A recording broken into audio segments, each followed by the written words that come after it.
കുണ്ടറ ഇരട്ടക്കൊലപാതകം നാടിനെ ഞെട്ടിച്ച സംഭവമാണ്. ലഹരി പദാർത്ഥത്തിന് പണം നൽകില്ല എന്ന് പറഞ്ഞ് അമ്മയും മുത്തശ്ശനെയും കൊലപ്പെടുത്തിയ യുവാവ് ശ്രീനഗറിൽ പിടിയിലാവുകയായിരുന്നു. പോലീസ് ഇപ്പോൾ വാർത്താ സമ്മേളനം നടത്തുന്നു. അതിലേക്ക് ഒരു മാസത്തിന് മേളിൽ നിൽക്കില്ല. അവിടെ ചെന്നും ആ ഒരു മാസത്തിന് ശമ്പളം അടുത്ത് മാറും.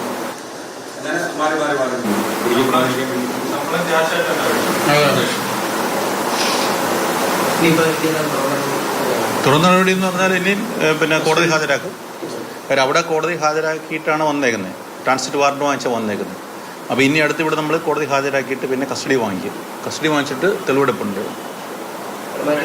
ഏതാ ഉണ്ടാകും. പിന്നെ തെളിവെടുപ്പ് പിന്നെ ഉണ്ടാകും. അത് ഇപ്പോൾ പറയാൻ പറ്റത്തില്ല. 24, 26, 26, 26. ഞാനുമായിട്ട് അങ്ങനെ കോണ്ടാക്ട് ഞങ്ങളൊരു 2.5 വർഷത്തെ പുള്ളിയുടെ ഇതുവരെയുള്ള സാധനത്തിലെടുത്താൽ വളരെ കുറച്ച് വിളിയുള്ളൂ. ഈ 2 വർഷം സ്ഥിരമായിട്ട് വിളിക്കുന്ന ആരുമില്ല. ഇപ്പോഴും ഇവിടെ ജോലി ചെയ്ത് വിടുന്ന ആരെങ്കിലും.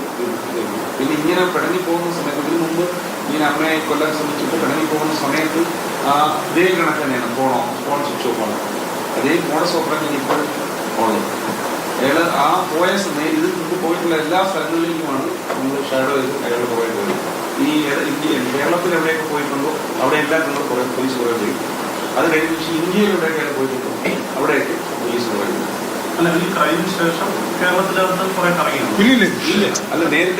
നേരത്തെ 2.5 മാസത്തോളം നീണ്ടുനിന്ന അന്വേഷണത്തിനൊടുവിലാണ് ഈ ചെറുപ്പക്കാരനെ കശ്മീരിൽ നിന്ന് പൊക്കിയത്.